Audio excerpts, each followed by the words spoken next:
Good evening, everybody. It is now safe for Joe Colton to speak. Hi. Welcome to the What's on Joe Mind TeamStream. It's Friday night. It's 9 o'clock. You know you have nothing better to do. I'm Mike Irizarry. With me, of course, my co-hosts with the co-mosts. We've got down in the bottom row, the queen of G.I. Joe cosplay. It's Joe Colton, everybody. Hi, guys. That's what I'm talking about.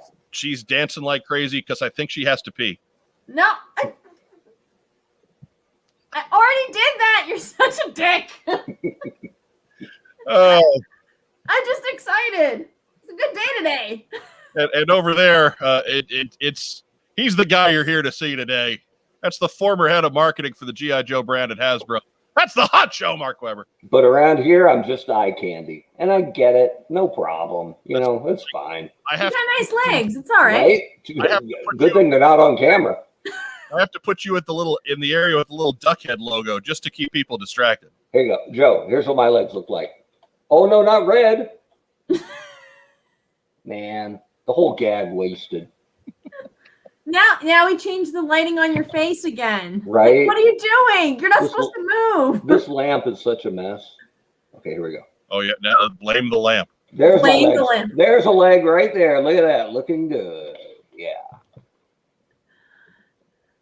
And hey, this is the whole reason why we're on Fridays, right? Yeah. Because we wanted this, well, not the whole reason, but we wanted to sync up with news releases from Hasbro about our favorite brand. Mm-hmm. And we got a lot of news today, and here we are, just like we planned it. Well, that we were afraid of being locked down for another 6 months, so Yeah. that was part of it too. True. Hey, maybe it's going to be the only thing we get to do on the weekend. Right? Thankfully, And that's then- even turning around a little bit. And we were pulling such ridiculous geek numbers that Marvel went, oh my God, we better put WandaVision on Fridays and Falcon and the Winter Soldier. And then they dropped Invincible on Fridays too. And I'm like, come on. It's because people don't have anything else to do. Counter programming. They got are something else to do right here, baby. Right here. Yeah, they are all trying to ride the What's on Joe Mind wave. that's right. That's what it is. I mean, look how many good things have happened for John M. Chu since we talked to him all those years ago. It's true.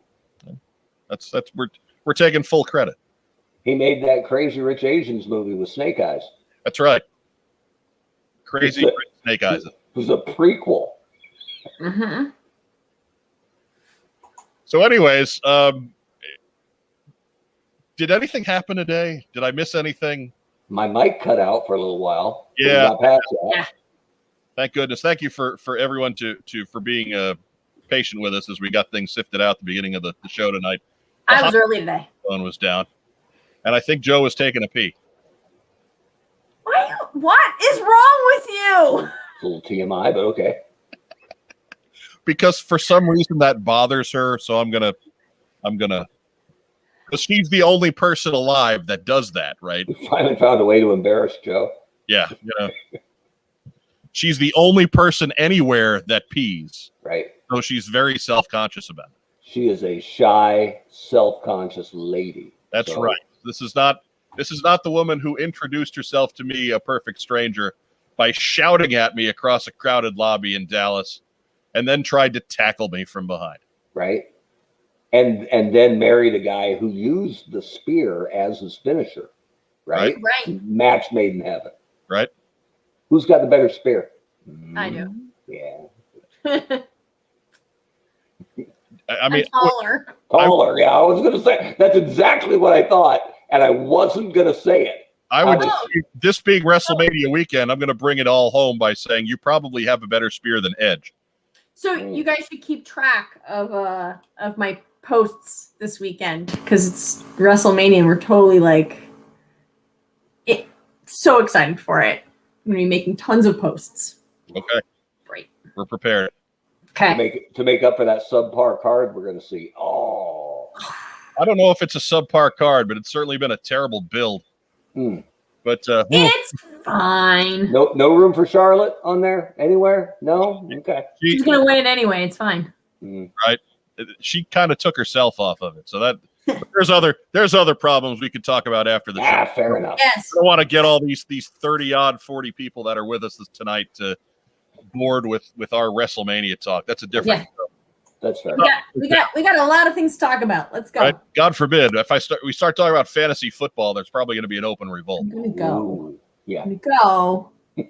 Don't Fantasy. make go. Hockey? Okay. Better. Okay. Moving on. Islanders are good. Let's talk some hockey. Anyway, lots of news. Obviously,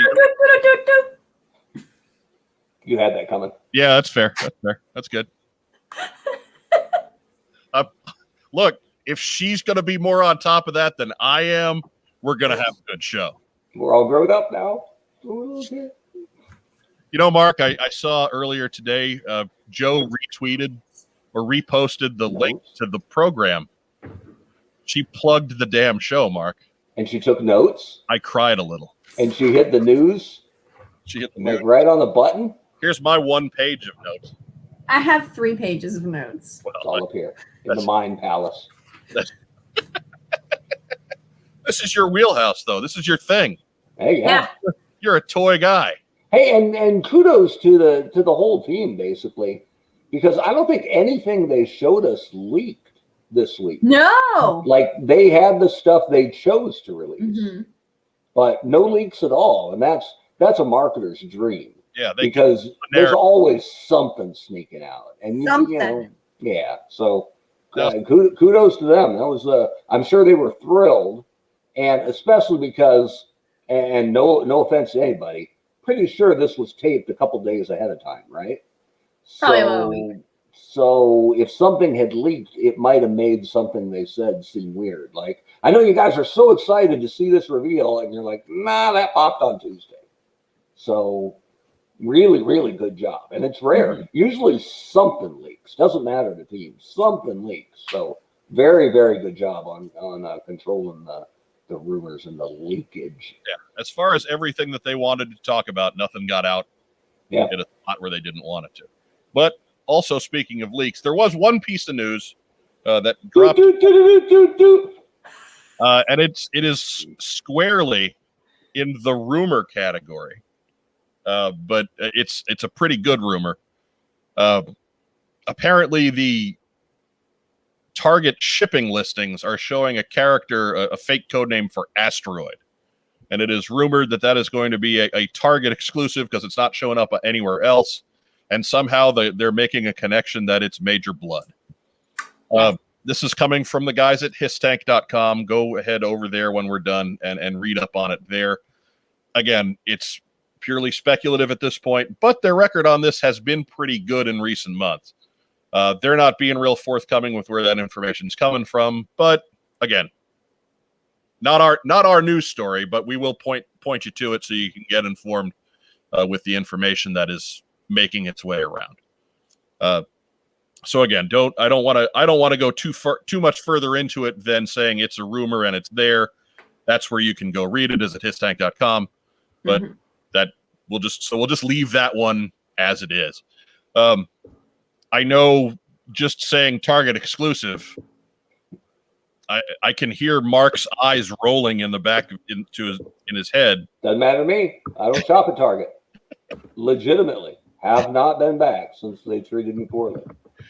Has your wife gone? No, and I told her it did not have to include her. I wasn't saying this family will no longer support Target, but they treated me extremely poorly as a customer. So I'm done with them. So Blood being a Target exclusive, okay, I wasn't going to get it there anyway. I know I'm paying double retail for anything that's Target exclusive, but let's be honest, most people are doing that anyway. Right. So, okay. Unless Rack Time Rob finds it, because that dude's got leprechaun hands when it comes to finding. Yeah, I assume exclusives. It's crazy. I haven't gotten there yet, but I assume I will if somebody else buys one and I'm willing to pay for it and get it shipped here. So different than buying it off eBay. So yeah, all right, that's fine. But I'm done. Like I'm not buying napkins or Easter candy at Target where I once might have because they chose to treat me poorly as a customer. So I'm out. That Easter candy's probably hit 90% off too. I know, the little Cadbury eggs. Joe Coleman, you can get yourself some Easter candy. All right, fair enough. A big bunny. Chocolate. I already ate one of his ears. So, and it's one of the big divides on people. It's like the creamy or chunky peanut butter question. Do you go for the ear or the tail? Ears. Always. That's Start one of up, my go down. one of my favorite memes is a bunny with no ears next to a bunny with no tail. And the bunny with no tail goes, "My butt hurts." And the bunny with no ears goes, "What'd you say?" What? So in Canada, we get the Kinder Surprise eggs, but the giant ones actually from Europe, the real ones, not the half ones that you get here in the States. And so my mom will always get me like one or two of the big ones. And so there's this giant insert in it with like a package that you have to open and build whatever it is for that season. And so she's like, "I bought you two, but you can't have them until we see you." And I was like, just hold on to them. Right. That's a guilt trip right there. There's probably room for a red ninja in there. Or a Santa. I'm all excited. Just saying. Red ninjas. Wes is in trouble. Right? Wes is in trouble. I thought you were the one in trouble. 20. Yeah, but this is a new set of red ninjas, right? 20 is still the number, right? On your For the little channel? ones, for the dollar ones. Okay. So we're going to get into our news and discussion from today's Hasbro Fan Fest. Yes. Got to say, we got no news sound there. Yes. What? Do. Fair enough. All right, That better? Yes. that worked. Okay. That worked. So that's that right here. This is Snake Eyes. That's your boy. He is 6 inches tall. That means he is in the 1/12 scale. Availability is projected at most retailers around August 1. I wonder why. Suggested retail price $9.99. Articulation: heads, shoulders, elbows, hips, and knees. Play feature: waist swivel that snaps back for attack action motion. Photo is courtesy of Yahoo. That's from the article that Hasbro gave them the information for back on Tuesday. Link to that article is in the description. So we're starting off right here with the man. That is Snake Eyes movie representation. This is for the new 6-inch kids line for Hasbro. And I know, Mark, you're probably going to have some lengthy thoughts on figures at the lower price point. Why don't you go ahead as a marketer? Why don't you tell us why that's important? Well, the one thing that throws me here, and I hope I'm not skipping ahead, but they announced when the movie is going to come out, right? And it's moving up noticeably from when we expected it. So usually you'll have at least a couple weeks on shelf before the movie actually premieres. And that's when they'll lean on or Hasbro will make sure that nothing is in that wave one. That's a surprise for the movie, right? Like for their Marvel product. Sure. It's your Avengers line is only going to be the main Avengers that you know are in the film, and then your villain and your other characters are more likely in wave 2. So 8/1 is the normal fall reset. So you could absolutely see that being a natural spot for toys. But if the movie is coming out a whole week earlier, that's not optimal, right? No, but that date was also there on Tuesday before they released the change in the movie date. And we'll get to that at the end of the discussion. But you got to imagine they knew that already. They just hadn't announced it. I would say that date, that August 1st date, let's take that with a big grain of salt. Okay. Because they probably just didn't want to give away that they were moving the movie back. Yeah, that's fair. But as far as this whole line goes, and Snake Eyes in particular, I'm a fan of what they're doing here. To put out 6 inch, 6 inches is where they are with toys right now. And so if you want to start kids and have something to graduate them to, then you want to be in the same scale. And if you consider you're paying for our retro figures, we're paying 13 and change for a 3 3/4 figure for $10 with a movie license attached to it. These are pretty damn good. The sculpting looks good. There is a decent amount of articulation. And again, these are for kids. So I hope collectors don't savage them because they don't have rocker ankles or a brutal ab crunch for them to mess with. I think these are, by and large, are really, really good. And I was happy to see them. And look what they did at the torso area, right? There is a play feature, which is nice for kids. And it got rid of that, that brutal chest cut that I hate. So I'm all over. Not me personally, right? I don't need these in my collection at all. But that's okay. I'm not betrayed by them. These are really good for kids. And $10 for a 6-inch figure that's posable and comes with a few accessories, that's great. I'm a big fan of what they're doing here. Yeah, I think it was just important. Like, everybody always likes to make when they're talking about the difficulties that we're having with finding the classified figures. But you say, oh, well, you're getting awful worked up because toys are for kids and blah, blah, blah. And those toys really aren't for kids. No. At $20 a pop, they're really not for kids. No. These toys are for kids.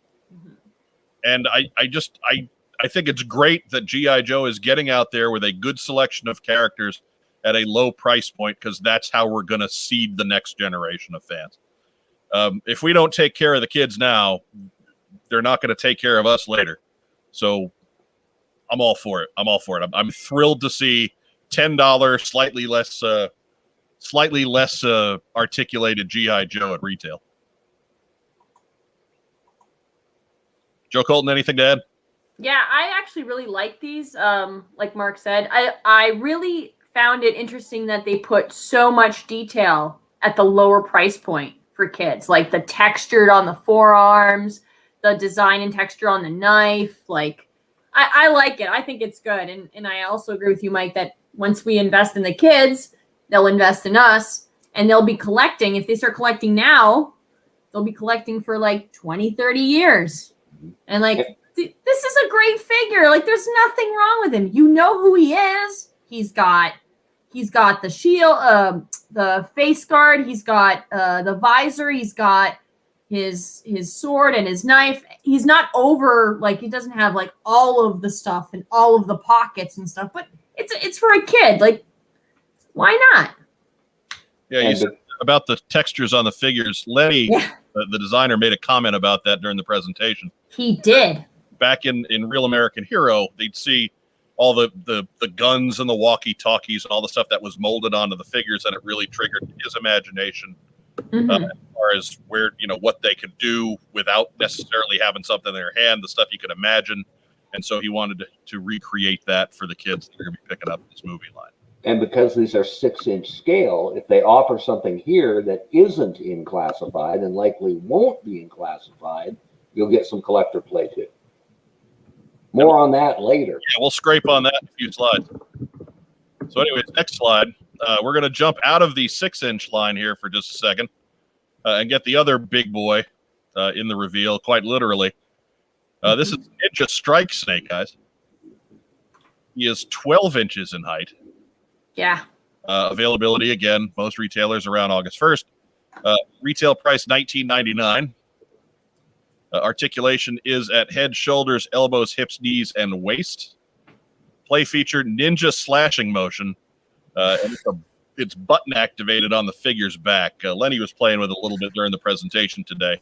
And it's kind of a herky-jerky sword slashing thing, but for a younger kid, it looked pretty cool. It makes lots of cool noises.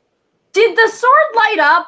It did. I feel like it lit up. Yes. Okay. I wasn't imagining it. Like, that is super cool. If I was a kid now getting one of these, I would be freaking out. It is modeled directly after Henry Golding's movie appearance. So he said, I'm going to guess that this is the most accurate version of the movie costume we're going to get early on anyway. Again, photo courtesy of Yahoo. Mark, again, you're the marketer here. What's any thoughts? I mean, what's not to like, right? When they're selling Titan Heroes for $10, that move like a 5 points of articulation Star Wars character, and now you got a posable guy that lights up with a button to activate it. It's great. The only bummer is that there's nothing for him to interact with, right? Yeah. He's it for the 12-inch scale. So I think if they believed more in the appeal of Storm Shadow, you might have gotten one of each, and maybe they pack them, three to a case, or 6 to a case, and you're getting 4 Snake Eyes and 2 Storm Shadow or something. But that's the only complaint I have about this guy at all. I think it's a great toy, great value, and the only bummer is he's got nothing to work with. So, Joe Colton, your thoughts? Yeah, I'm good. Okay, all right. Wait, what else can you say? It's a Right. slashing ninja. He lights up when you hit his button. Yeah. yeah, but who doesn't? Hey! So next slide here. Woohoo! Swooping in, it's Snake Eyes on a motorcycle. Yeah. This is the Snake Eyes Stealth Cycle. We've seen this last week or 2 weeks ago, whatever it was, in the Furai line. Mm-hmm. And here it is coming from Hasbro in a simpler take. This is for the 6-inch figures. You can see Snake Eyes on there.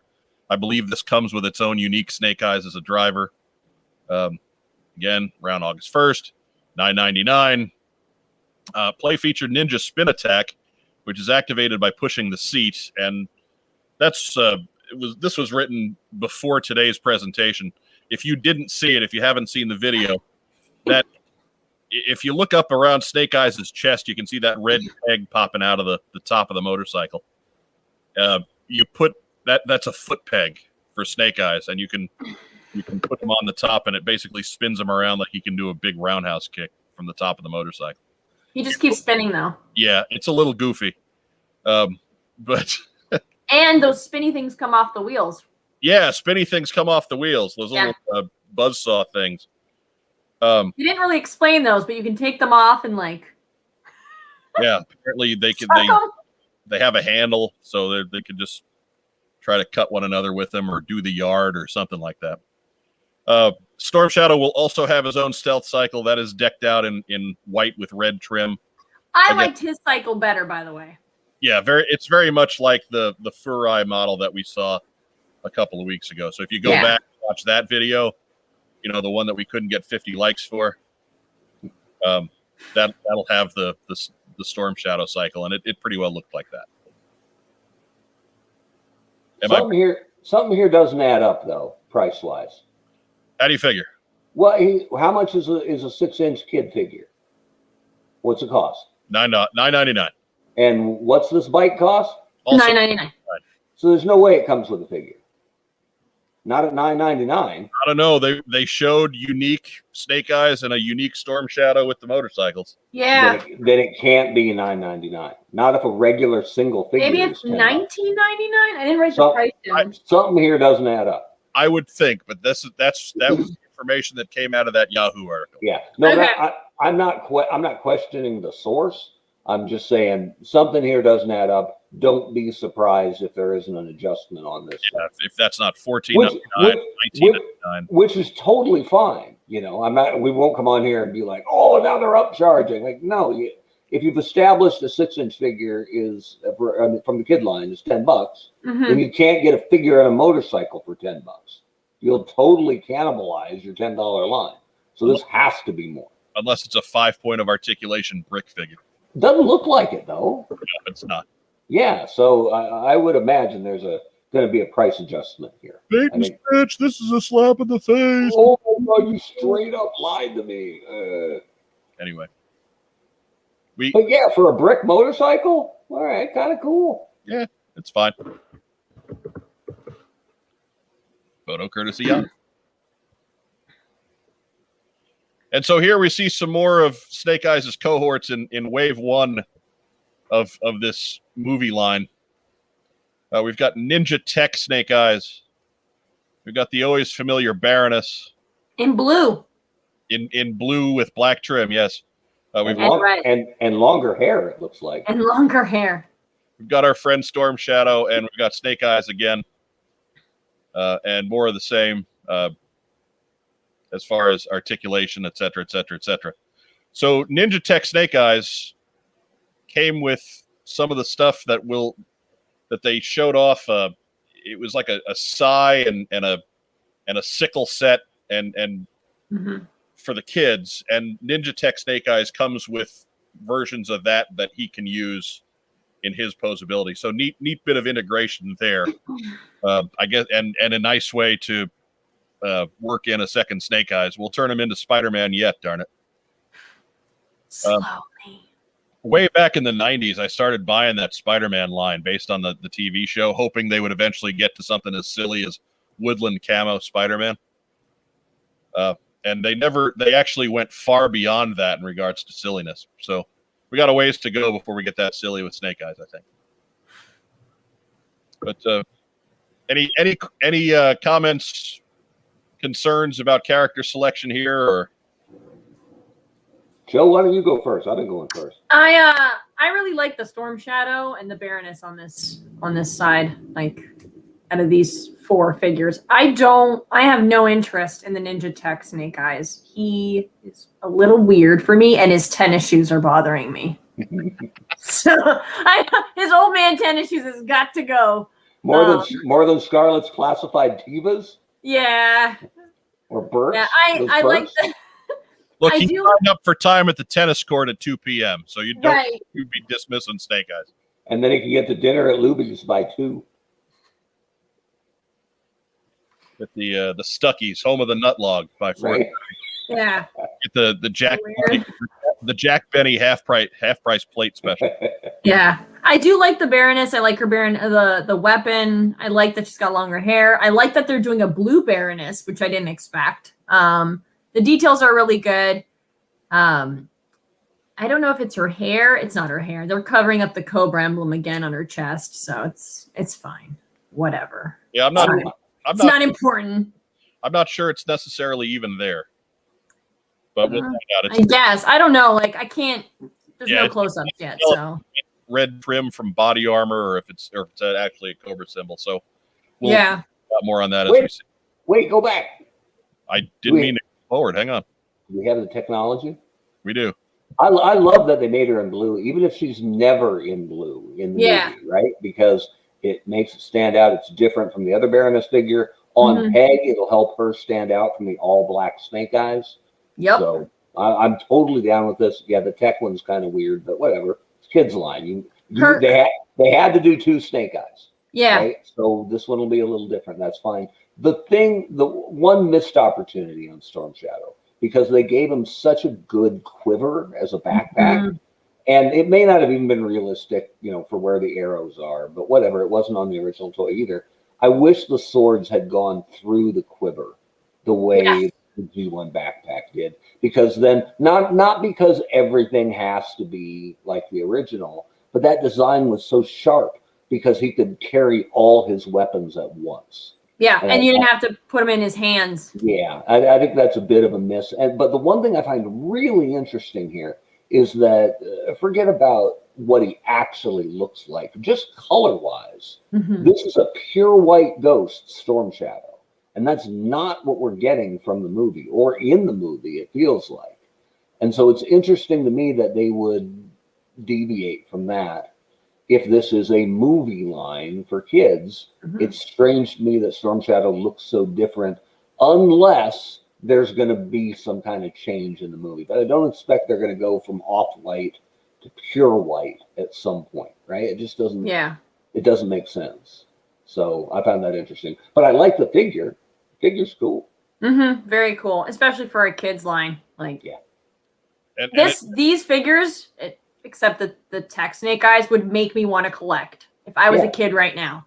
Like, those 3 figures there would be, I'm the target. Well, and for my money, this Storm Shadow might be better than the classified Storm Shadow. And we'll get into that later. It should be noted too that all of these figures are going to have that waist swivel attack feature. It's not just a Snake Eyes thing. So Storm is going to do it. Baroness is going to do it. Ninja Tech Snake Eyes has that, and all of the ones on the next screen, they will all do that too.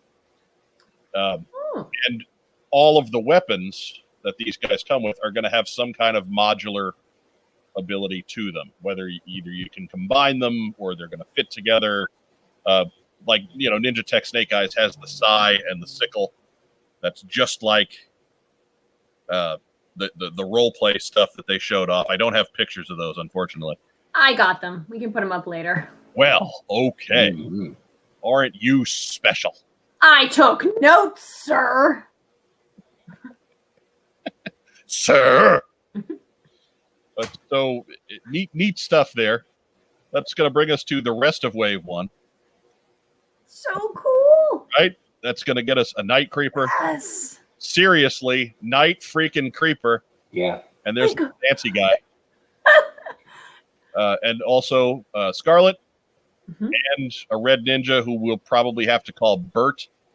Otherwise, Joe Colton will flip out. And there's the same stuff as before. So obviously we knew the Red Ninja was coming. We knew Scarlett was coming. You can see the modular weapons there. She's got knives sticking out of her crossbow. Again, whatever. It's kids' toy. They can do that. They cannot do that. That bow comes off. Yep. You can have a bow and a machine gun. It's pretty cool for what it is. And then there's the Night Creeper. Like where did they think up this? Like that's cool, but I was like, all right. Screaming at us from the grand days of 1990 with his original crossbow. So crazy. And with two swords sticking out of the crossbow. Great pick. Yeah. Absolutely out of left field and unexpected and pretty neat looking. And they loved him so much they gave him a better crossbow than Scarlett. So right. Right? No, the Creeper, unless he's heavily packed, because I gotta imagine that means you'll never get him in classified. I mean, not for a long time, right? Unless classified is really, really successful. Yeah. Really long time. So for $10, and he looks great. This is a guy that the classified fans of any of them, the classified fans will be after this guy like crazy. Yeah. Right. So get ready to have your $40 Night Creeper auctions, because from a collector, you're being nice for $40, right? From a collector perspective, this guy is the winner in this whole thing, because the Red Ninja is very good too. I don't want to sell short on him, but we have a classified Red Ninja that wasn't that hard to find. Right. So of all the troop builders, he was the one that most people got as many as they could afford or / wanted. So yeah, that Night Creeper's big time. Except for Joe Colton, who wants them all. Well, true. But the Scarlett, again, very different from her movie look. Assuming the classified figure is the movie look, this is very 1982 homage. Yeah. So kind of cool that they're making them different. And this one is more kid friendly with the popping yellow. And I get it. I'm not a fan of the bow as the crossbow, but it's kid toy, so cool. Yeah. And look, she's got the gun in the right hand, Mark. Yeah. Now I'm trying to remember. Don't slam me here. Which side is the red supposed to be on Scarlett up by her neck? I don't know. Don't remember. Right. Should be on her right shoulder. So yep. So you did it right. So this one is correct. Yes. Just file that away.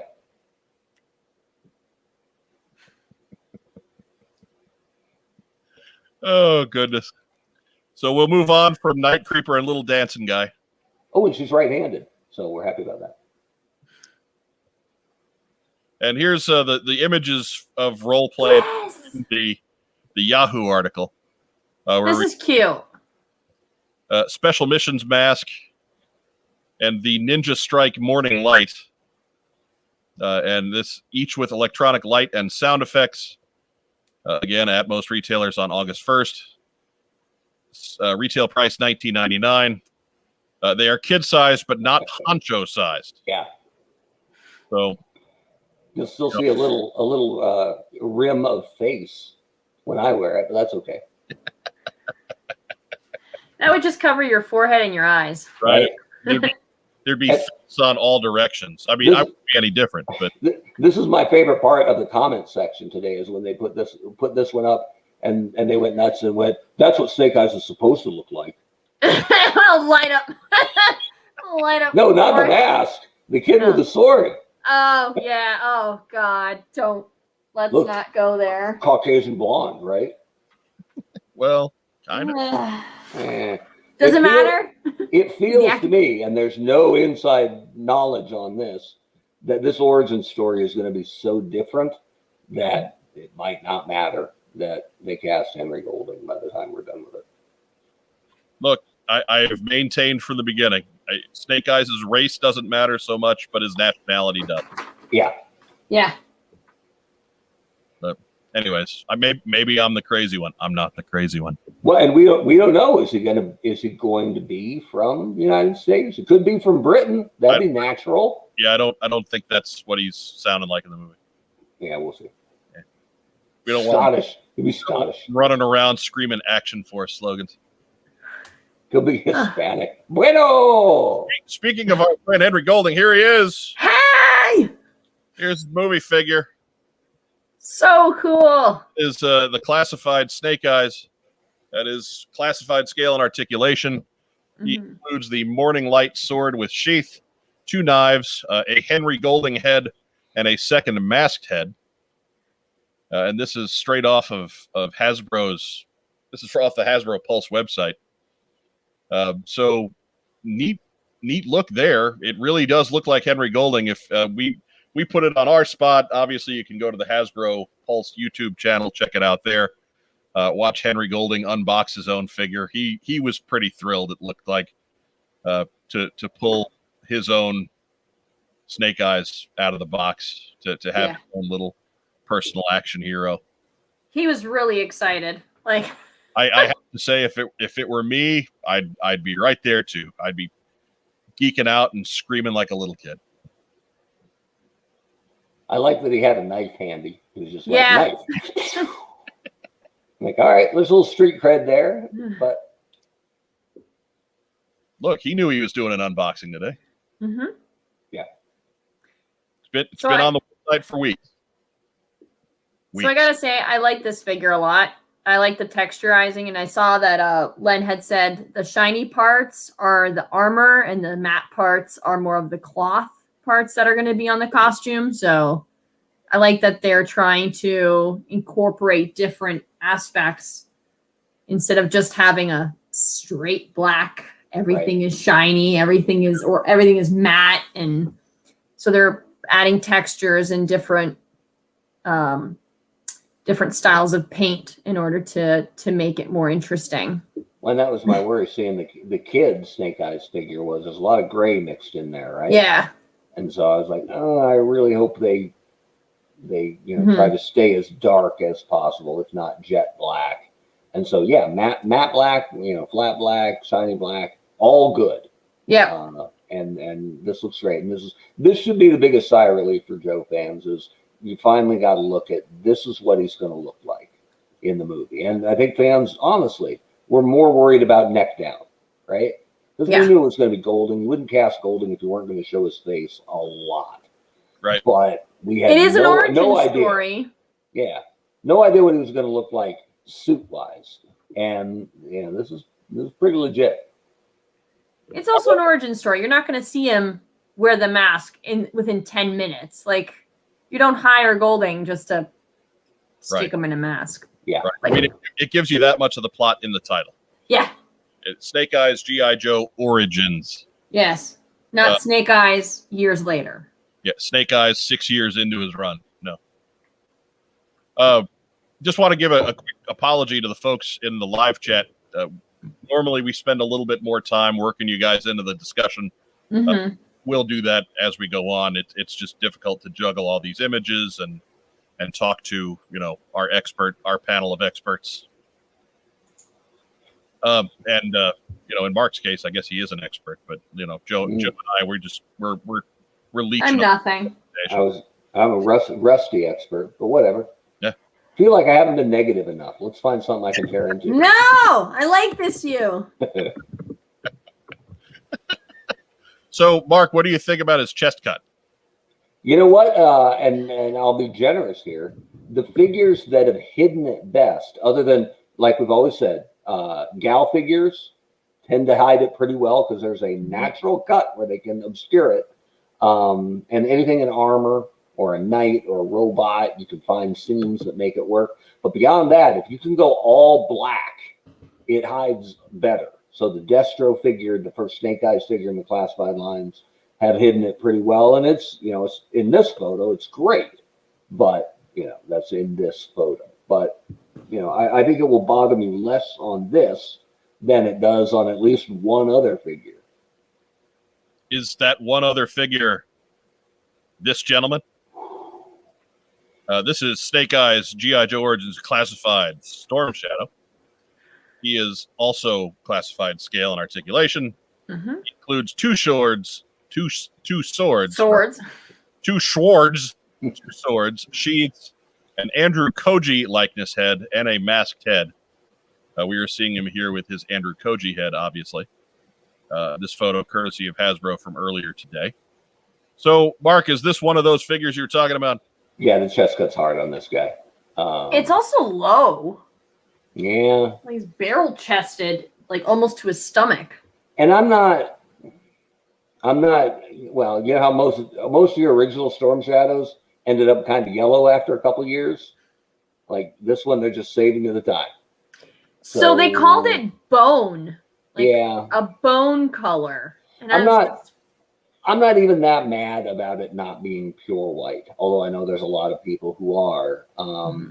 What's problematic for me here is kind of what we talked about on being different on Snake Eyes. Snake Eyes is black colored, but there's lots of different kinds of black. This is all so much the same color that it looks unfinished. Yeah.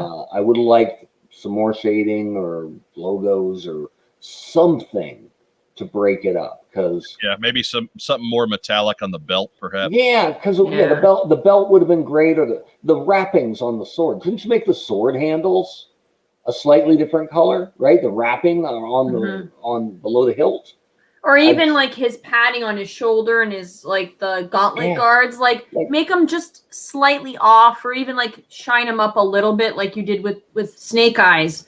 Because his armored is shiny black. Well, you could have made it like this alabaster bone color, but shinier. Yeah, and it would make the jacket pop more if the undershirt was slightly lighter or slightly darker, but it's not.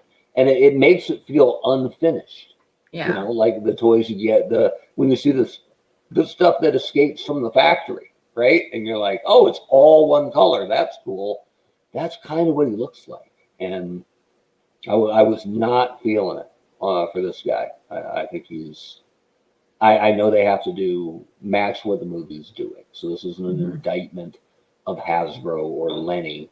I just think this is a miss for an iconic character that we didn't get the iconic look for in the classified line yet, right? We got kind of the offshoot version 2. And if they weren't going to use the original Storm Shadow in the movie, then they should have let them do it in classified. But I mean, Snake Eyes G.I. Joe Origins, but it's also Storm Shadow G.I. Joe Origins. Yeah, definitely. So, but there are some silver zippers and that on the jacket there, but it like silver's the one color that isn't going to necessarily pop off white. And I also think that a lot of these diorama shots, like the one we've used here, I think the colors that are going on in the diorama aren't doing the figure any favors, because we see a lot of browns and a lot of yellows in the diorama, and it kind of just, your eye is going to start transposing that onto the white of the figure.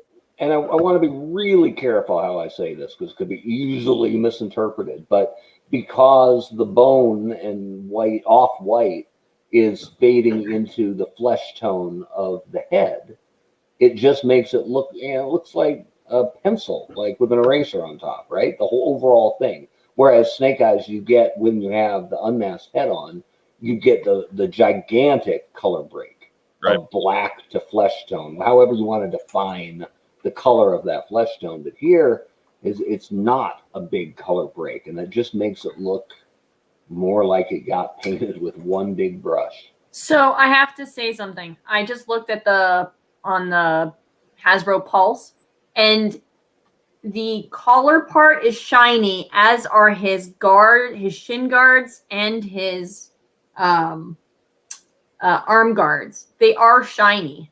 So I don't know if it's just the photography in this or not. It still looks unfinished. I don't know. It's not enough. And again, Yeah. I'm not blaming anybody but the studio. Yeah. It's not a good look. He's got some cool, comfortable Obi-Wan Kenobi pants going though. He does. That man's comfortable. That's all I'm. Yeah. Need clothes to breathe to beat you. Just stands by a wall. Yeah. So says Death Clock. I got that freedom of movement. Yeah. Anyways. So here's Snake Eyes and Storm Shadow with their masked heads on. I don't know how well that's showing up on what we can present to you. But again, you can get all the images on Hasbro Pulse. That's where we pinched them from. So that brings us to figure number 3 in the movie wave. And this is clearly the Baroness. It includes an Ursula Corberó likeness. It's got removable glasses, 2 machetes, and a machine gun with a removable muzzle and ammo clip, as you can see her playing with in the picture there. This figure is pretty cool. This is. Cool. I wish I had something a bit more dynamic to describe it, but I mean, if you're going to put the Baroness in a movie, this is how she's going to look. Joe Colton, you're our Baroness expert. Give us your thoughts here. So don't get me wrong. I like the figure.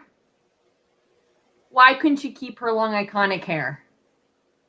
I don't know. It's just her jacket's nice.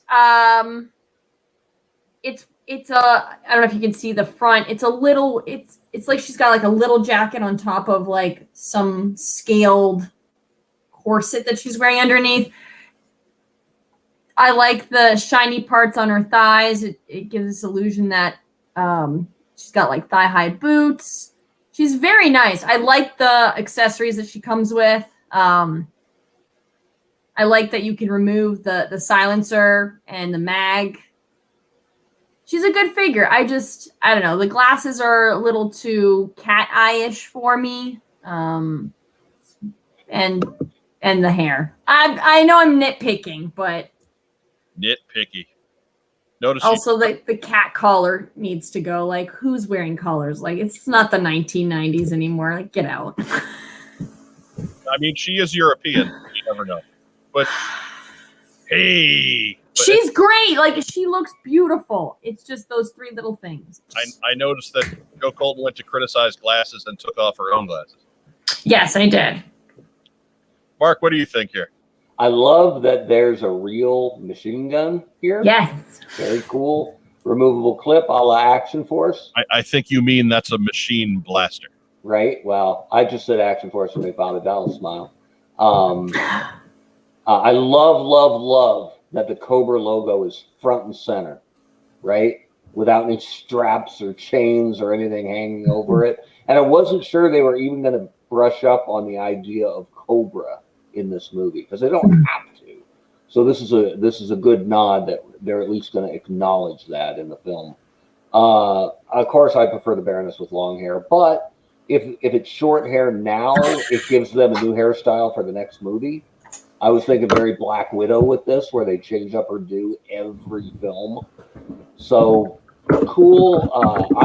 I'm a sucker for a choker necklace. So I got no problem with the choker necklace. I'm fine with it. Look what you did, Joe Colton. Look what you did. Except this. Hey, Mike, if I share my screen. I know. I was like, no, you're not old. Mike, if I share my screen, does it screw things up?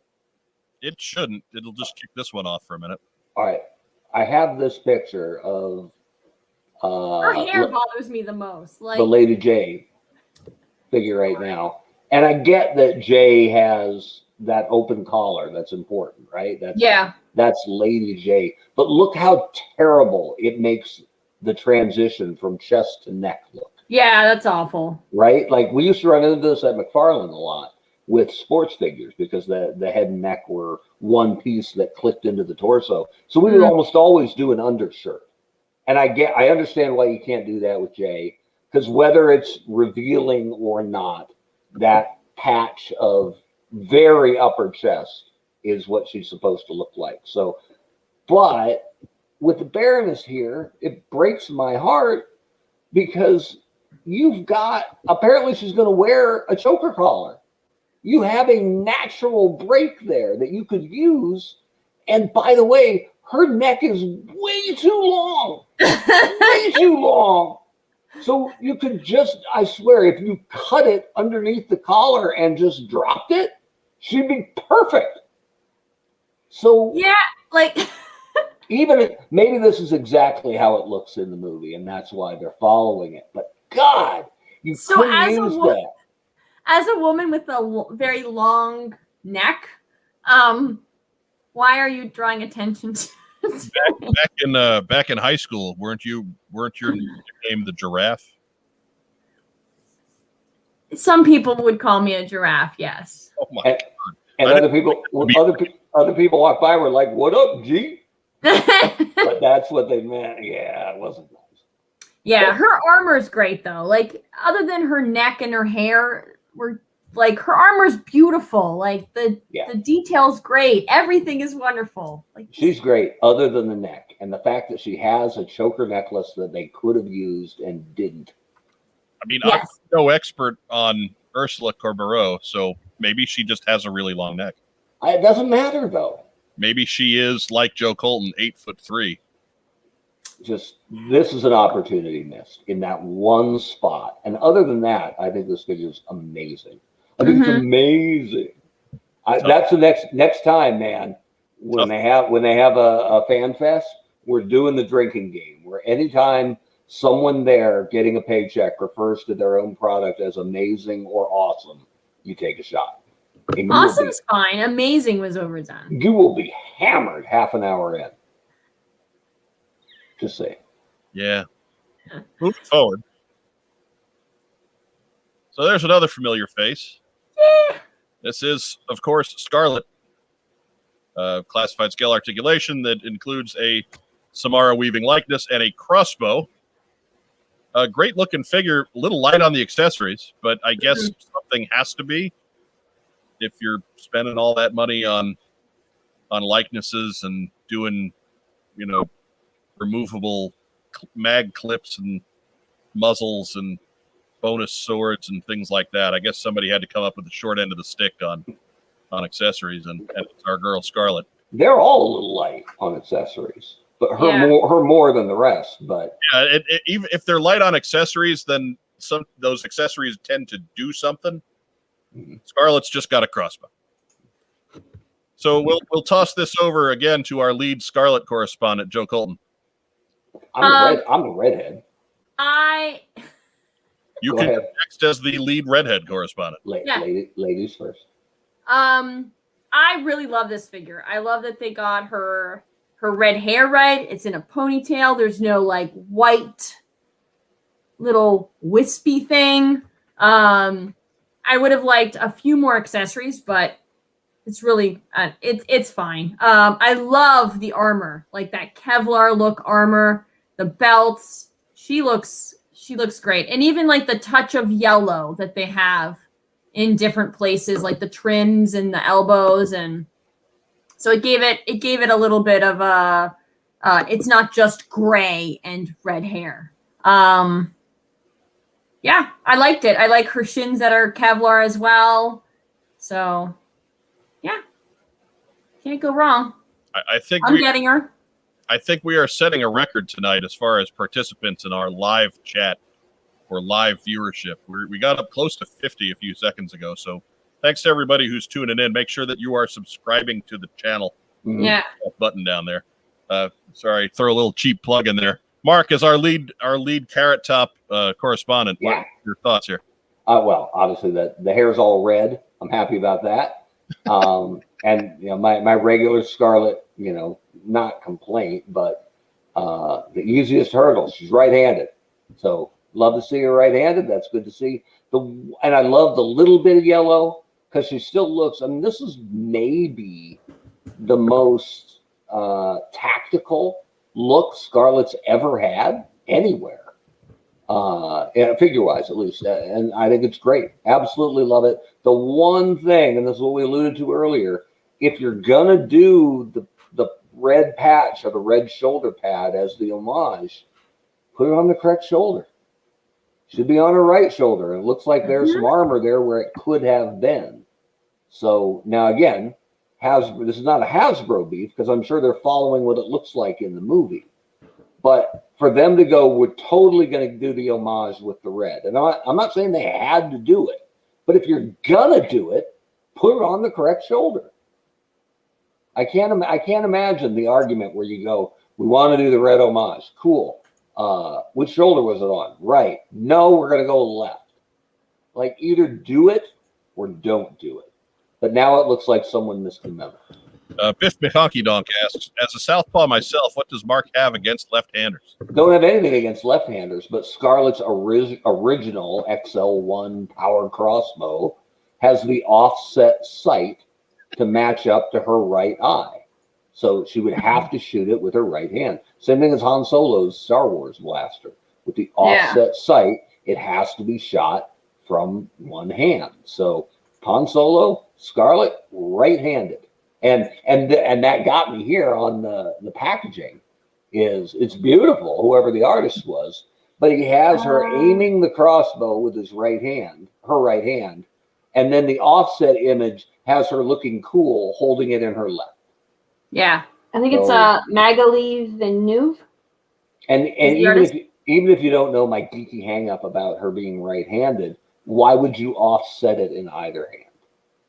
Unless it had been a bit where she's so dangerous that she's ambidextrous. And what's wrong with ambidextrous? Nothing. I'm not saying there's anything wrong with it. I'm just saying if you know the brand, there once was a guy who would look at incoming comic covers and say, love it, crossbow's got to be in her right hand. Just saying. That's the only ambidextrous I know personally. I can chew on both sides of my mouth. Big league chew. That's about all I get. Big league chew. Yes, it's almost within arm's reach. Kinda. Anyways. But overall, great figure. Love it. Yeah. And that brings us to figure number 5. Of course, Tiger Force Tollbooth. No. What? No, not Tiger Force Tollbooth. This is Akiko. She is an original character from the movie, which we read about in all of the casting stuff last year. That is the likeness is actress Haruka Abe. She has combinable sword weapons. That staff that she's holding there splits into 2 swords. And that is something that apparently she does in the movie. Lenny wanted to make sure to point out. But she's got a real basic ninja look to her, but that's pretty cool. Yeah. Sometimes simple is good. You don't have to make things overcomplicated. You just have to make them good. Yeah, I have a feeling she's got a big part to play in the plot of this movie. I don't think it's an accident that she wears black like Snake Eyes and white like Storm Shadow. So Alabaster. I don't know anything Alabaster like Storm Shadow. I don't know anything about this movie, but that's just my own speculation. I think they're just going for the really obvious symbolism there. But Joe Colton, you're our Lady Ninja lead correspondent. Yes. Tron Nguyen did the art for this, and it is the package art, and it is fantastic. I love the art. I wish it was a poster. I would buy that poster. The figure itself, very clean lines, good head sculpt. I like that this wave is coming in with 3 females and 2 males. It's I don't know, it gave me joy a little bit. So I like that her staff turns into 2 swords. What else? Yeah, she's a brand new character, and I'm looking forward to it. I don't know what she's about, but I'm interested. She's clearly a ninja, so, or part of the clan, maybe. Who knows? The more the more new characters that people can relate to, the more younger people can join in and start joining the collecting of G.I. Joe, the more the brand becomes more popular again and has a future, and it doesn't just die out. Yeah, I dig Akiko here, and I think we always get the first edition of a figure, the first iteration of a character. You kind of get away with it as far as designing goes, so you can make the character pretty simple, pretty basic, and it just maybe more what's the word I'm looking for? Job oriented, perhaps, and not have to worry about putting specific hooks or tropes into the look of the character. Mm-hmm. So I dig Akiko here. That's a neat figure. She's going to look great with the rest of this line. Certainly. Mark Weber, your thoughts here? I am all about new characters. So I was thrilled that there is a new character, but and here's, I guess that's the disclaimer. Joe Colton, if this was a Star Trek movie, what color shirt would she be wearing? Red. What % chance do you give her to survive this film? 13. Or less. 13, wow. Or less. And this is pure speculation, but because Jinx has to come into play. Lots of people are going this same place. And I haven't read this anywhere. I wasn't reading this afternoon. This is just what the tea leaves certainly point to. Yeah, the black and the alabaster, the mix of Snake Eyes and Storm Shadow. This is apprentice / maybe love interest for Storm Shadow. Somebody. And I hope they don't go there. Because Yes. I hate that female characters are so often defined by who their love interest is. They don't need to have that. But I don't believe she'll be romantically involved with Snake Eyes, because I think they'll play that Scarlet card eventually. And you don't want to be like, oh, he met his one true love at the end of the movie after Akiko died, right? This is going to be the apprentice that's torn between the two and is maybe romantically involved with Storm Shadow, and her death will be the final straw in the fracture between the two.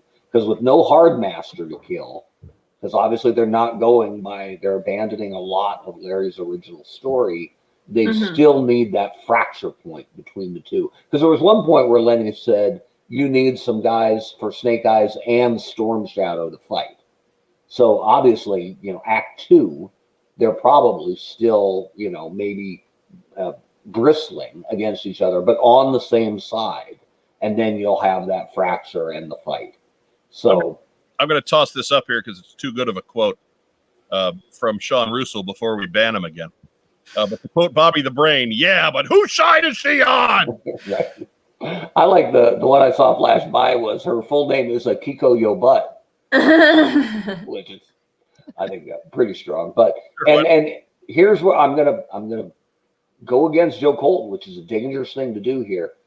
If you're putting out a 5-figure line in case packs of 6, this is a character who I'm sure is going to die in the movie. And I'm not saying or leaves. Yeah, well, comic book death, right? Yeah. We'll see her again in the 3rd movie, and she'll be pissed off. But and she'll have half a face. Case pack of 6. Yeah. 5 figures in this set. Yeah. No troop builder at all. No. And they're going to fight 8 billion ninjas at some point. Now, if they're red ninjas, maybe they already blew that red ninja or played the red ninja card in Classified and couldn't do it again.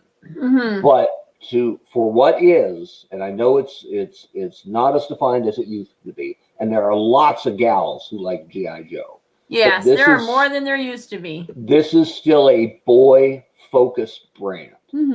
And to have it be 60% female figures, when one of them is, I'm not going to say throwaway, but one of them is a lesser character than the other 4.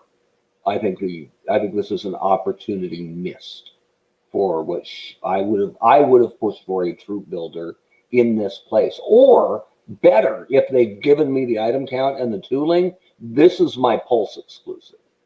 you want Akiko, you got to come to Hasbro Pulse. And the Mhm. retailers, if her arc plays out like I think it will, the retailers wouldn't squawk about the apprentice figure not being part of their assortment. I would tell them, no, I'm giving you double pack troop builders that Yeah. the collectors will snap up like crazy. So it is curious to me that they have a 5-figure collector focus. Well, maybe it's partly collector focused and it won't matter as much, but it is certainly odd to be 60% female in what is a boy focused brand. Tune in next week when Joe Colton and Mark Webber duke it out in the squared circle. Right.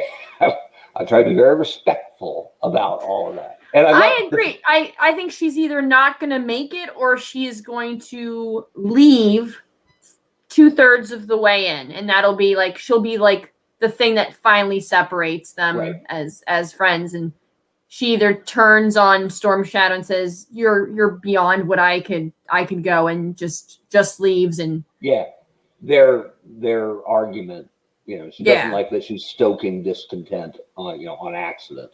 right. And she's gone. And maybe she's back as Jinx later on, or just as Akiko. Nothing wrong with a brand new character. Yeah, I think she would looks prefer great. them not to, either if she comes back later on, I prefer them to leave her as her. And Yeah.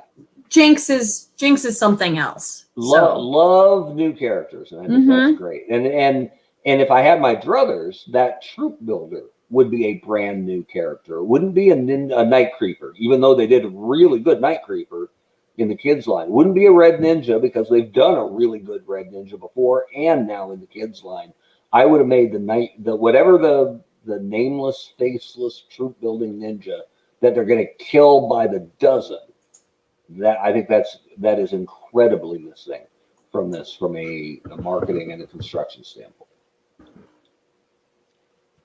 Just be regular ninjas. Yeah, it's fine. But I'll put a $5 down on Akiko dying. Yeah, it's dead woman walking. Anybody taking that one? No. Anybody? No. Okay. All right. Fair enough. She's dead. She's the red shirt on the away party, baby. Oh, she gonna die. Oh man. Not all women in red shirts die. That's true, especially in the old series. Those the women in the red skirt outfits would usually spend a few minutes mashing face with Kirk, and then some of them would die after that. This one.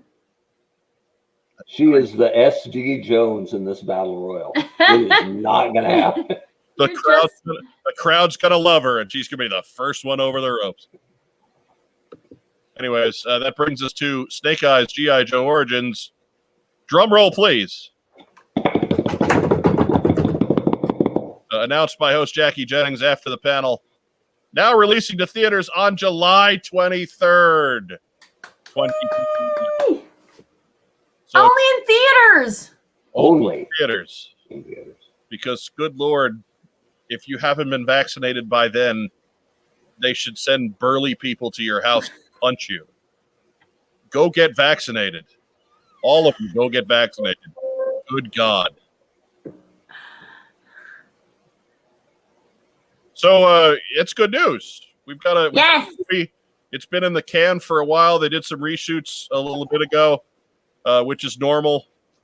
And so now we'll be ready to go come summertime. I was laughing at Sean Russell, who says her full name is Akiko the Bucket. Well played. I'm going to put that up here just so we have it for posterity. Akiko the Bucket. Well done. Yes. Well done. And maybe we won't ban you quite so quickly this week. Anyways, we all know what we're doing July 23rd. Yeah. And I've actually already gotten questions in the post-sock for this. We're not doing post-sock this week. Lord knows there's enough to chat about without doing post-sock. We'll get to the we'll do a big post-sock next week, hopefully, with our guest Paul Aller, who will be on next week's program with us. But yeah, so Racktime Rob gives us a good point. Be nice to get a trailer. Yeah. Nice to get it. We did just finish reshoots, so okay. Now that we actually have a legitimate date, nice next. That brings us to the end. There's a little dancing guy. He's back again. So, folks, how did we feel at the end of this one? I liked it. I liked almost everything they did. The complaints I have are nitpicks. Yeah. And just the I probably would have built that line a little differently. But it's hard to be mad at a unique, original character who's getting representation right away. So, but by and large, I really like what they did. I think this is a strong lineup. And I liked what they did for the kids. The role play stuff was good too. So, and I love that it's moving up. We've waited long enough. God knows I've been hearing the opposite news for a long time. So, G.I. Joe moving up? What?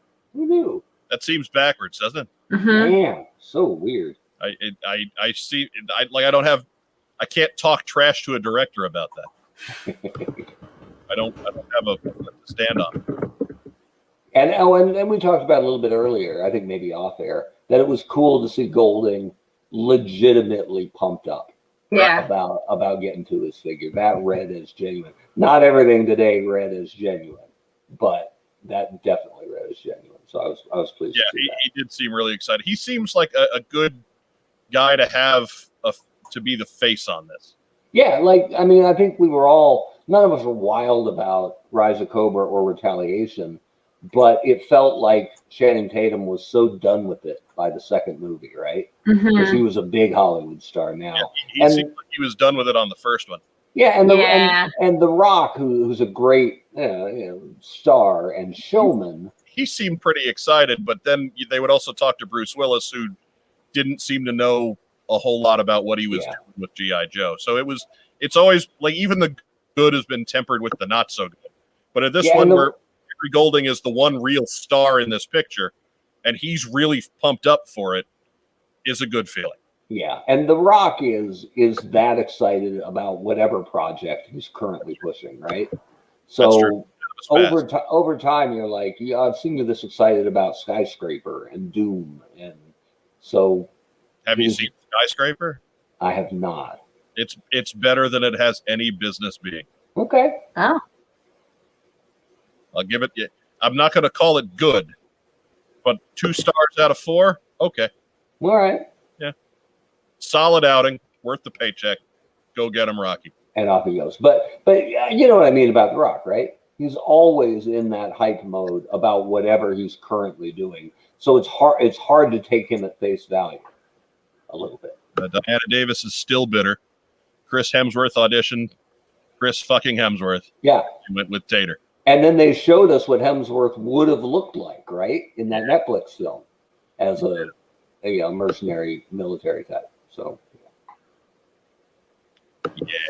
yeah. None of us feel about Channing Tatum. None of us. But it did let us see Magic Duke and Magic Duke 2. There were some other role play stuff that we didn't have images of, or rather, let me rephrase that I didn't feel like going back and adding images to. Because look, we love it, but we're not. That's not what this show is. Yeah. If you're buying that stuff for your kids, great, more power to you. But you're not buying that stuff for your kids because you saw pictures of it on What's on Joe Mind. That's right? Yeah. Maybe. We cover it. We covered it lightly, and we will probably move on, never mention it again. Stop your attempted guilt, Joe Colton. That's not going to work. It's no good here. I think maybe we should have gone over it. No, we did. It's working over here. We did go over it. We had the picture of the kid with the snake eyes mask doing this thing, and right, the other kid with the sword, and I talked about the sickles with the size and how Ninja Tech Snake Eyes comes with those, and we covered it. It just wasn't done in the greatest of detail. So you guys are coming up here July 22nd, huh? So yeah. We can all go to the movies? Yep. Sure. And then the next day, 2 of us can go on a Hasbro tour? It'd be great. Well, you can go on the Hasbro tour. They're just going to kick you out halfway through. I actually did once, and it was pretty awesome. People were like, "Wait a minute!" Like they saw a ghost. And that did they do like the double take? Yeah, with University of Rhode Island was like they had a bit where MBA students could tour Hasbro, and I was like, I'm in. So people were giving the spiel like, and this is where we do. Did they see a ghost? Is it just because you're that pale, or because they recognized you? A little of both. All right. A little of both. But fair enough. Fair enough. Joe Colton has no response to that cruel joke about Mark's complexion. Fine. Come on, like I'm embarrassed about my skin tone. No. Not a lot I can do about it. I can go purple. I'll go outside for a couple hours. I'll show you something totally different. Well, the moon's out, Mark, so that might only take a couple of minutes here. Yeah, the moon will get me. It don't care. I got no friends outside. That's just sunlight through an extra lens. That's all. Yeah. The moon would be like, he thinks he's safe. Yeah. Sun, give me some of that.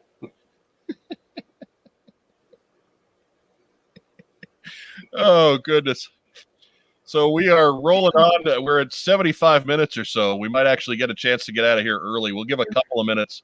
If the crowd has any specific questions about what we saw today that we can answer for them real quick here, we'll take a few of those. So I want to go back to the very beginning of the show. So obviously, if Major Blood winds up being a Target exclusive, he's not going to be a Target exclusive alone. So who are they going to pair up with Major Blood to ruin our lives at Target? I mean, the only other one we've seen in classified artwork that hasn't happened is Alley Viper, right? Yeah, that's what I was afraid of too. It's the only one we haven't seen. So, and there isn't, like when Beachhead came out, we all kind of looked at that and went, well, that's a Firefly waiting to happen, right? But I don't know that we've seen that otherwise, right? Seen a figure that just screams, oh, well, that'll be X down the road. So, seems weird. Now, I know everything's been monkeyed around because of the movie moving around and COVID and all that. But it would seem weird to put out 2 villains and no heroes. But maybe that's what they have ready. So, I don't know. It's funny that I'm less worried about how am I going to get these Target exclusives? Because now I know exactly how I'm going to get them. I'm going to get them through the kindness of strangers, or I'm going to pay through the nose off eBay. But okay, at least you know what to prepare for. Yeah, I'm not worried about the release date. I'm not planning what morning I'm going to go hit the Swansea Target out here, which is a really good place to go, by the way. Matt Rubin had the question. Is it an assumption that future waves of classified will have 5 figures instead of 2 or 3? And yeah, it is. It's an assumption. I think it seemed to be the way they set things up back in Wave 1, where you had 5 separate characters, and then they doubled up on Snake Eyes to round out a case.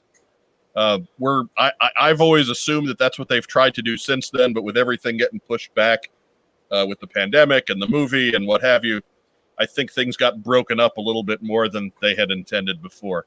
Mm-hmm. So 5 seems like the number they go with. I mean, what Marvel Legends is usually 5, isn't it, or 6? Well, and the interesting thing here is the repaints that they put out this year. Those used to cost a full item, right? No new tooling, just paint, no new packaging. That still cost, from an item count perspective, the same as a newly sculpted figure head to toe.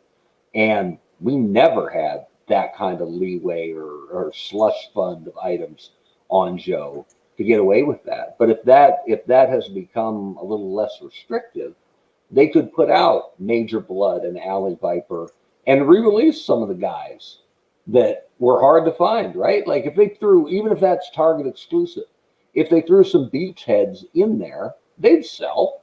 And those are still Target exclusive, probably. Or maybe there's a window that's closed on that. But they can repaint guys or re-release guys because this line hasn't been on shelves. Yeah. They haven't even filled collector appetite, much less let kids get a look at it at all. So it's been difficult. There's a lot of fans out there who've collected for a long time that are done with classified because they can't find it, and that's a shame. That is an absolute crying shame. And I know beginning of the year, we advised everybody just to be patient because there was a big hole in the logistics line that needed to be filled. It's 3 months later now, and that line is nowhere close to it. It's still the same. Like, you still can't find classified anywhere. So it would be really nice if maybe some resources were dedicated as to why buyers are not buying classified in like this. This line really needs its own dedicated team at this point.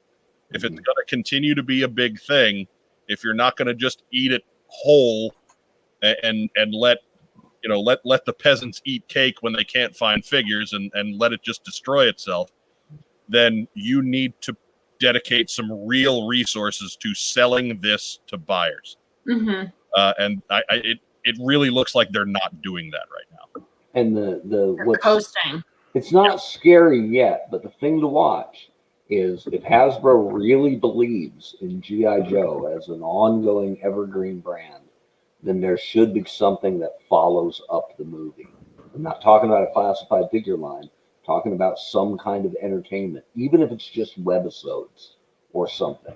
They're making a movie that apparently is kid-friendly enough that they have children's toys, which is great, which I'm totally behind. But if there's nothing afterwards, you know what a kid's attention span is like these days? They say a kid will wait 3.5 seconds for a website to load before they close the window and go do something else.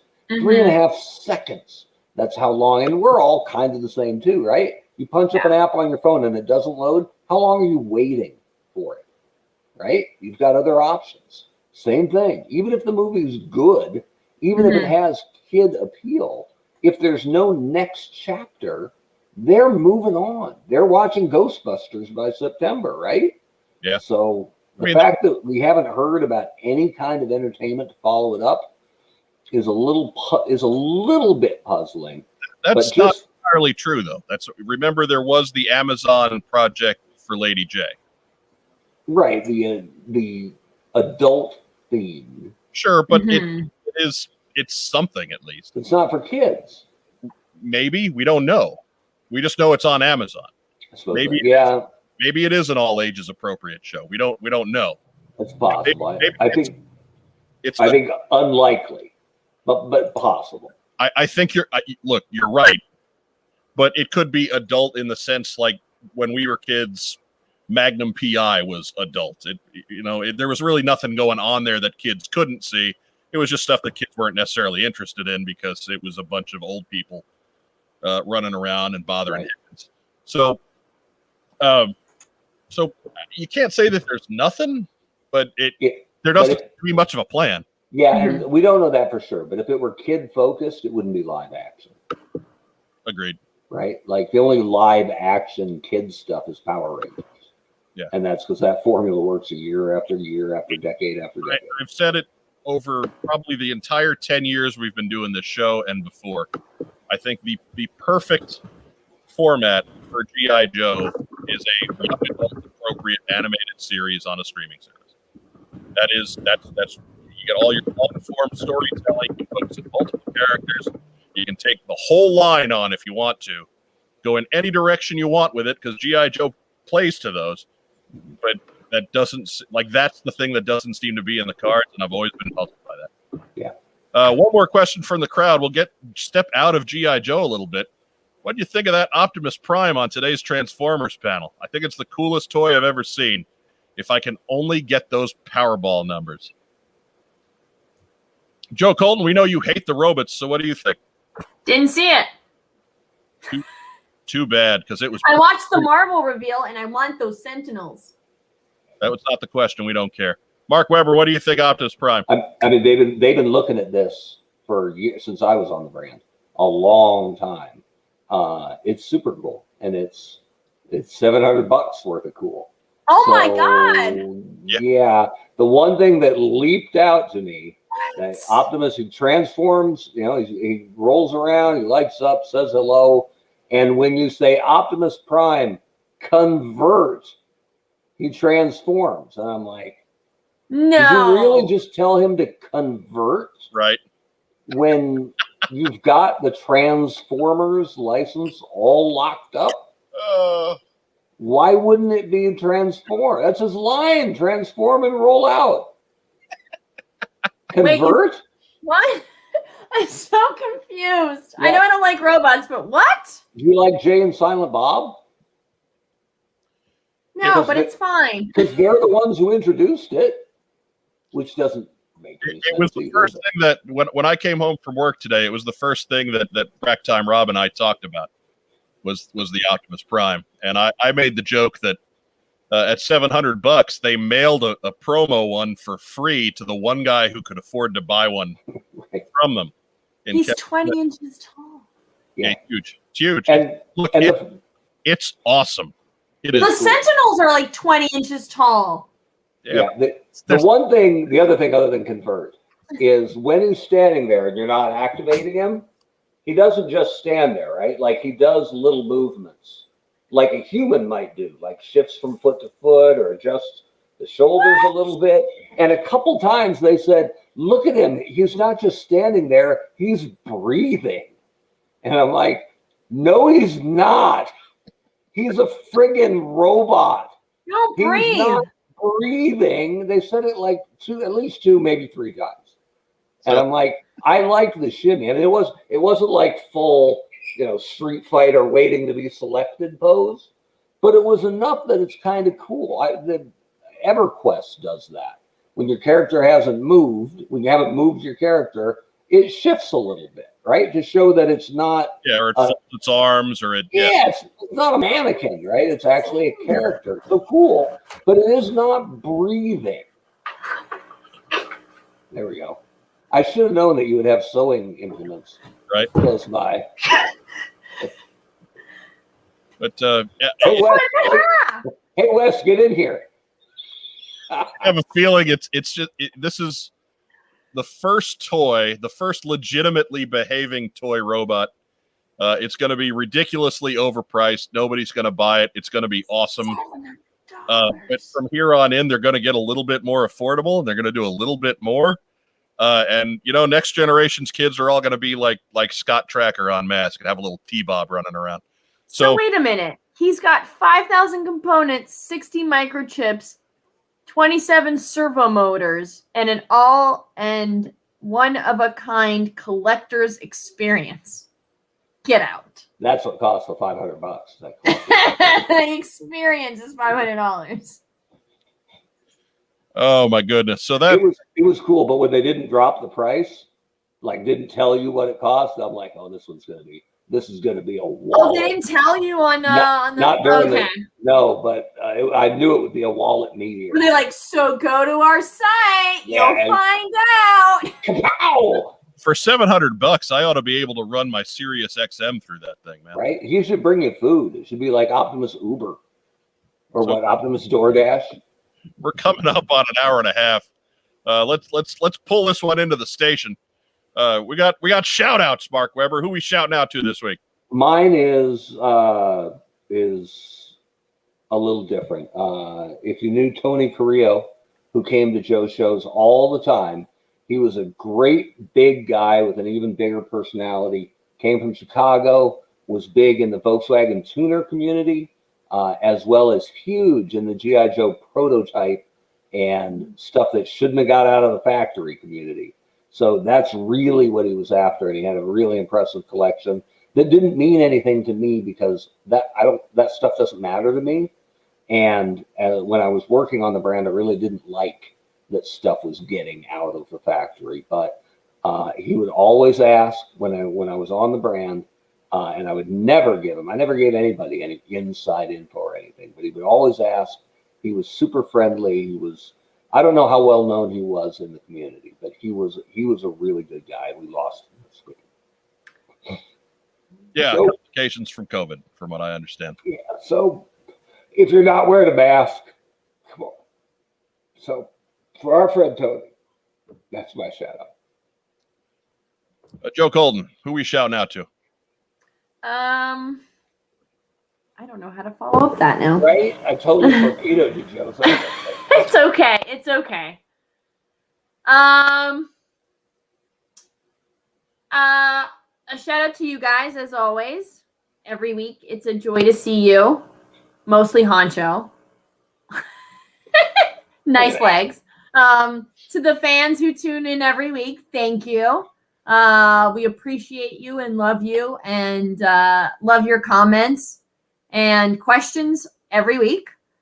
And shout out to the frontline workers again. The fight's not over. We still got a bit of ways to go. And the British variant is dormant now, but we're always 2 weeks behind the Europeans. So please wear your masks if you don't have a vaccine yet. And it hits younger people, and wash your hands and do everything you're supposed to do. It does hit stronger and faster and is more potent to people that are younger. So anybody younger than 40 and 50. So just be careful. And we all want to come out of this okay. So we're in the home stretch. And I'm going to shout out to my boss who helped me today not be stressed out for the next 2 months. that's a good ball. So I'm good. I worked till 7 tonight, but it's okay. All right. My shout outs, of course, to our fourth man, the unquestioned backbone of the What's on Joe Mind team, Rack Time Rob. Oli. And moderator. Oli the Rock Anderson.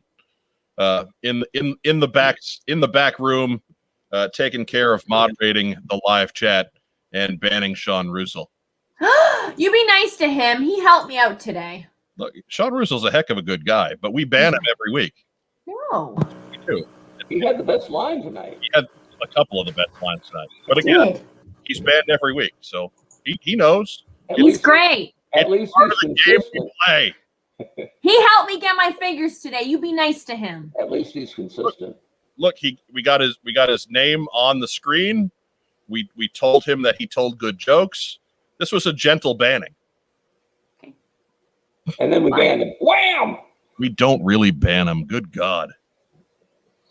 Oh, Joe Colton, you take the fun out of everything. I know. To everyone in our live crowd, you got up close to 50 this time. Good job. Thanks for joining us, including some of our regulars. Torpedo Mike is here. Diana Davis is here. Biff McHonky is here. Bill is here. Vagon is here.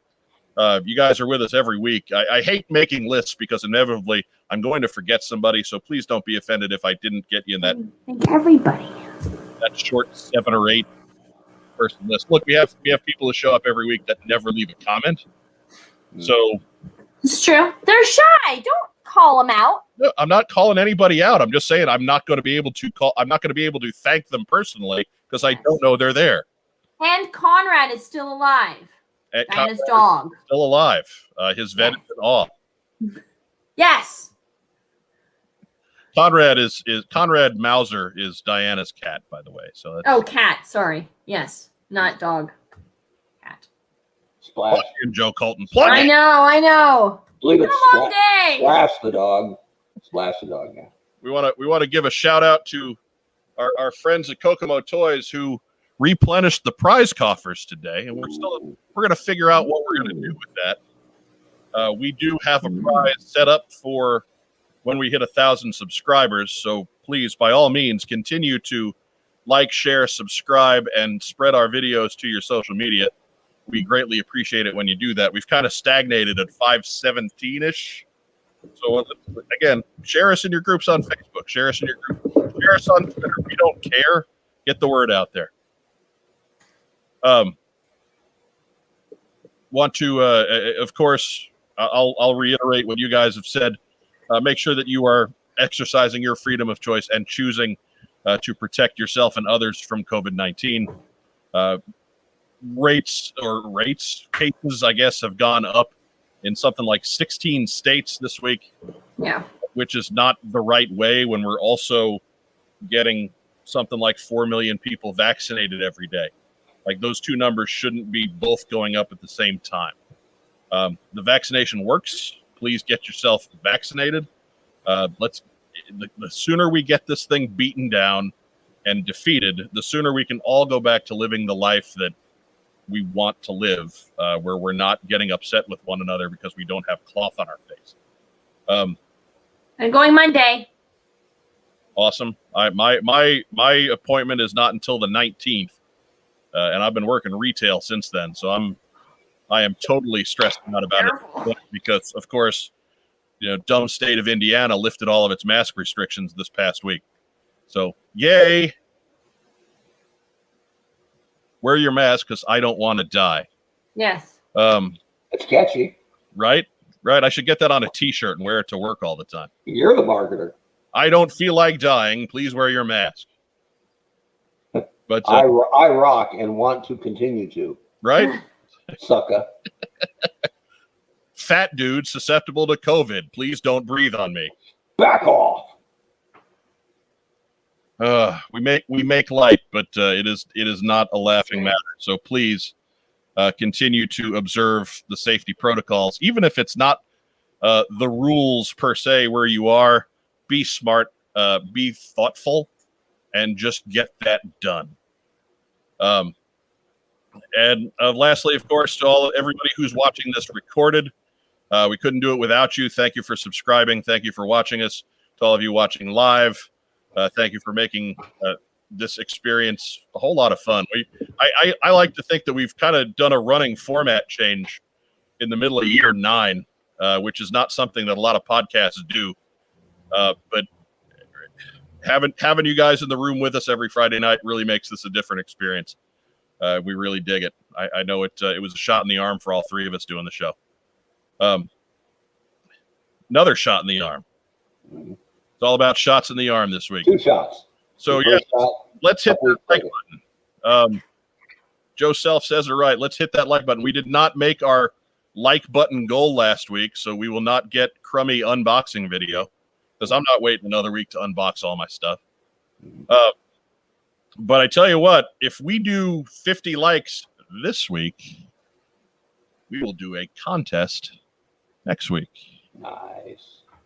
And it'll be awesome and amazing. We will give stuff away starting next week. So 50 likes on this video. Go down, hit that little thumbs up button. Tell your friends. All you have to do is hit a button, and maybe you'll win some stuff. Who knew? And then we can get going on getting to 1,000 subscribers and giving away a big prize pack with some really valuable stuff. On our march to 1 million. Our march to, if we pull that off, then we're freaking awesome. Just saying. Yep. Dare to dream, right? Yeah. But for my co-hosts, the honcho Mark Weber, the queen of G.I. Joe cosplay, Joe Colton. I'm Mike Irizarry.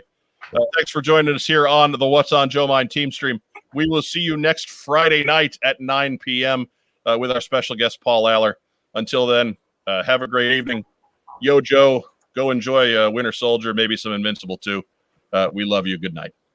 And now we get Akiko off the air. Akiko your finger button. Akiko your face.